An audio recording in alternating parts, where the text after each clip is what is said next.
అయితే ఇప్పుడు మనం కొన్ని జీవితంలో కొన్ని డెసిషన్స్ తీసుకుంటామండి. అవి ఎలా ఉంటాయంటే ఏదన్నా ఒక చిన్న ఇన్సిడెంట్ జరిగినప్పుడో లేకపోతే అది గుడ్ ఆర్ బ్యాడ్ కొన్నిసార్లు ఏం చేస్తామంటే జీవితాన్ని ప్లాన్ చేసుకుంటాం. అన్‌ప్లాన్డ్‌గా ఉన్న జీవితాన్ని లేదు అలా ఉండడం వల్ల ఇలా జరిగింది కాబట్టి ప్లాన్ చేసుకుందాం అనుకుంటాం. కొన్ని ఏం చేస్తామంటే ప్లాన్డ్ ఏం లేదు.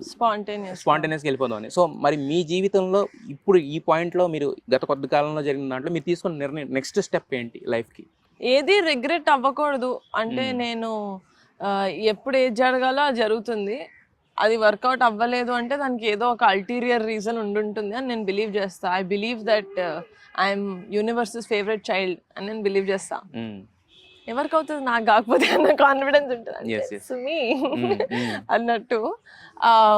జస్ట్ నా మీద నాకున్న నమ్మకం ఎప్పుడు పోగొట్టుకోకూడదు. I should be my biggest supporter. I should be my biggest fan. అది నేను గట్టిగా తీసుకున్న డెసిషన్. ఎవరు అంటే ఐ షుడ్ నాట్ లెట్ అంటే నాకు ఇంకెవరు వాలిడేషన్ అక్కర్లేదు, నాకు నేను చాలు అన్న డెసిషన్ నేను తీసుకున్నా. నాకు నా మనసాక్షికి నేను పర్ఫెక్ట్ 100%.